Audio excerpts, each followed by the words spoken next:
Билим байке, көп кайрымдуулук иштерди кылып атасыңар. Анан ошол кайрымдуулук иштерге бул да мындай чоң эрдик керек да. Мисалы үчүн билебиз да, жөн эле садака берип койсоң 20 сом, 100 сом мисалы үчүн тиги мечиттердечи бул мындай оңой нерсе да, жеңил нерсе.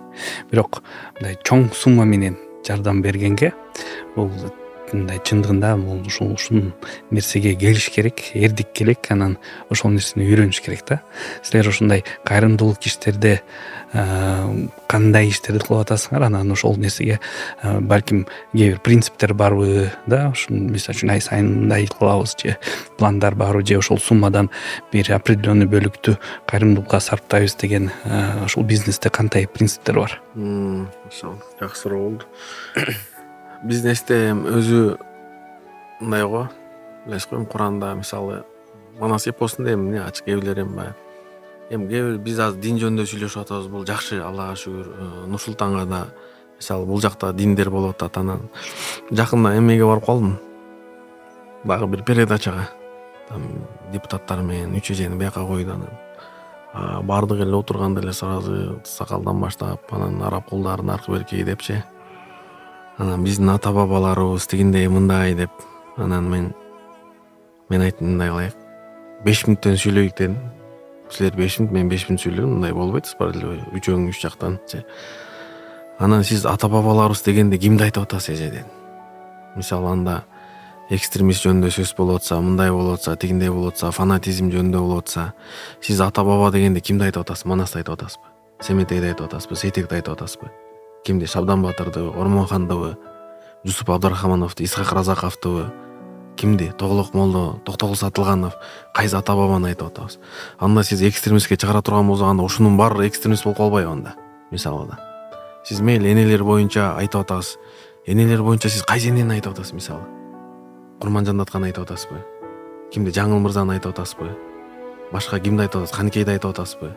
Мейли ошол деле кийин Уркуя Салиева кийин намаз окуп алса деле бирок сиз чылап мындай жолго жок жүргөн эмес да. Или кимди айтып атасыз? Зуракан Кайназаровну айтып атасызбы? Ким? Сиз ата бабалар дегенде кайсы ата бабаларды айтып атабыз? Биз эч жакка чыгып кеткен жокпуз. Кандай биздин ата бабалар динди кармап келаткан болсо, ошону эле карманып атабыз. Биз арабтарды ээрчип элебиз. Мисалы да, арак ичип передоз болуп өлүп аткан арабтар бар мисалчы. Башка христиан динге өтүп кетип аткандар бар. Нар жакка барса көрүп атабыз деп эмне болуп атканчы. Арабтар бизге үлгү эмес да. Пайгамбарыбыз бизге үлгү да. Туурабы? Ошон үчүн баягы Манас эпосунда деле эми ачык эле мен Манаска эч нерсе дебейм. Манас биздин улуттун баалуулугу эң чоң эпос мисалчы. Ал жакта Манастын, кыргыздын кандай мүнөздөлгөнүн алсаң болот. Мисалы 15 жашта хан кылып көтөрүп атса, мисалы 15 жашта балаң эмне болуп атат азыр мисалчы. То есть бул жерде кандай уроо сабак берет да, 15 жашта жетилген бала хан болуп атат. 80 жашта кошой менен жолой күрөшүп атса, азыр 60 жашка чыкпай алчып коюп атпай, курсагы чыгып, биягы чыгып, мисалы ооруп не деген оорулар мененчи. Биздин ошо ата бабаларыбыз кандай Куранда айтылган болсо кармап келаткан нерсени айтып атабыз. Эми кайрымдуулук боюнча мисалы Саякбайдын версиясын биринчи ачканда эле артышка эле айтат, жартысыз жалган, жартысыз чын депчи. Токулган мисалы да. Куранда эми Куран бул Алланын китеби да, акыркы китеби. Өзүнүн ата бабалары кармап келген, угуп келген, ошол жок менен амал кылып келген китеп. Алланын сөзү, Куран бул нур. Өзүңүз билесиз, Бакара сүрөсүндө Алиф Лам Мим Заль китеп. Бул китеп эшик күмөнсүз. Алар намаз окушат, кайыпка ишенишет, биз берген рызкыдан сапташат. Биздеги акча, биздеги валюта, биздеги доллар, биздеги алтын бул биздики эмес да. Бул Алланыкы. Аллах Таала кааласа көбөйтүп берет, Аллах Таала кааласа азайтып берет. Аллах Таала кимди кааласа падыша кылат, падышаны алып барып түрмөгө салат, түрмөдөн падыша ал каалагандай кылат, Алланыкы да.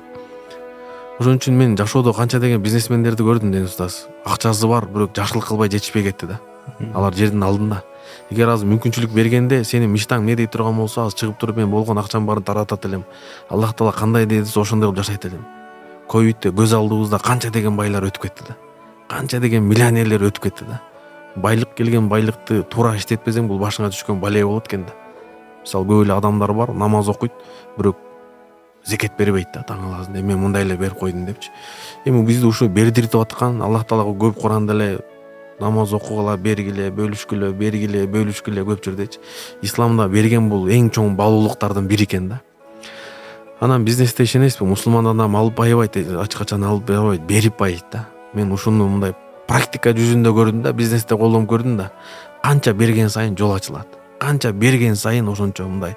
Аллага шүгүр, азыр биз Россияда мисалы ошол МТС деген, ошол ДНС деген чоң компанияларга, МВидеолорго биз доставка кылабыз да. Бирок мындай Россияда, Дубайда ушунчалык чоң компаниялар бар, 20-30 жылдык стаждары мененчи, эми миллиарддар менен курулган, биз алардын жанында микроскоп менен көрүнбөйбүз да. Бирок ошончолордун аразынан биз менен договор болуп калган, тигилер орус болсо, биз болсо кыргыз болсок, биз алар деле теңине келбейт. Бирок алар биз менен келип контракт кылып калганы бул случайно эмес да. Ал сен канчалык Алла жолунда бересиң, Аллах Таала сага күтүлбөгөн жерден ошону 10 эзе, 1000 эзе кылып кайтарып берет да. Анан мен деле ушул акчалардын баарын үйүп өлүп калгым келбейт. Балдардын рызкысы өзүндө.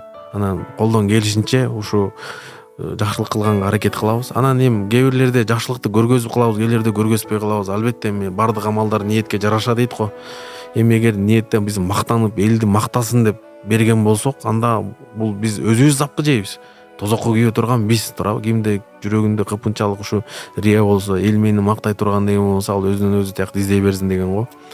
Ошон үчүн кайрымдуулукту бул эми баягы өзүбүздүн тапкан акчабыздан ушул эл жерде иштеп атканда, өзүнүн мекенди сүйүү, имандан дейт иштеп атканда, кайрымдуулукту мен ойлойм ар бир бизнесмен кылыш керек. Мисалы бул мусулман эместерде деле бар да, 10%, еврейде деле бар, иудейлерде деле бар.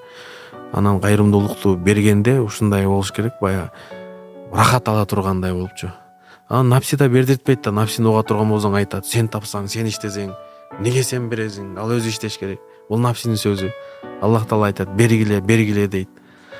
Анан ушундай убакыттар болот, берип келип, мисалы бирөөгө үй алып берип, бирөөгө неме алып берип келип, кечинде жатканда приятно да. Аллага шүгүр, Аллах Таала ушу сен менден бир үй алганга бирөөдөн суратпай, мен аркылуу бирөөгө үй алдырып берип атканга, бирөөгө дарызына төлөп бердирип атканга депчи.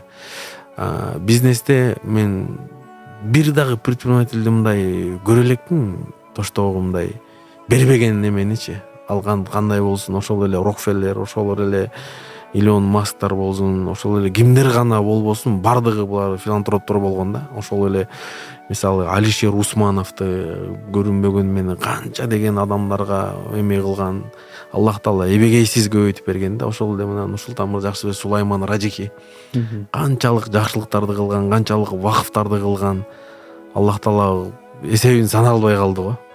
Ошон үчүн бизнесте ким мындай ишим туура жүрсүн десе, мындай жаман көз жаман сөздөн сактанам десе, көрө албастан да ичтарлар бар. Бир эле жолу бул ошо кайрымдуулук, садака, берешендик. Ушул жол менен эле адам ийгиликке жетет да. Анан напсинди акырын тарбиялаш керек. Баягы кээде эми баягы жаңы акча иштеп жүргөндө болот да. Бир медресеге 100 000 сом берип койсоң, шайтан пикир берет да. Көп берип койгон жоксуң деп таң атканча. Анан 100кө чыгып алсаң, уже анан кийин уже 500кө акырын чыгасың да. Бул деле баягы адам немени көндүргөндөй, жылкыны көндүргөндөй акырын көндүрүп, анан уже 5 миллион, 10 миллион сомго чыгып алгандан кийин бирөөгө уже 500 000 бериш проблема болбой калат да. Уже аз эле болуп калат да. Тигиге караганда нормально болуп калат да. Анан мен деле ойлойм, эми кээ бир бизнесмендер айтышы мүмкүн, мен дисциплина мындай иштедим, тигиндей мындай кылдым депчи, бирок кандай болбосун үстү тараптан мындай Алланын жардамы болбосо болбойт да. Бирок Алланын жардамы ошол кайрымдуулук менен, адамдарга жакшылык кылыш менен. Айтат го, баягы жардам берейик, жардам бербесек жок дегенде зыян бербейик. Зыян бербеген да бул чоң садака, бул да чоң кайрымдуулук экен да. Эгер колуңан ушу келбей турган болсо, баягы жакшы сөз сүйлөгөн да садака, жылмайып кой да садака дейт го. Бирок настолько ушул бекер нерсе да колуңан келбесе, анда жок дегенде зыян бербе дейт го. Ошо кайрымдуулукта, ошол бизнесте өнүккөнүбүздүн бир мен айта алат элем, баса белгилеп ошол кайрымдуулук аркылуу эле иншалла.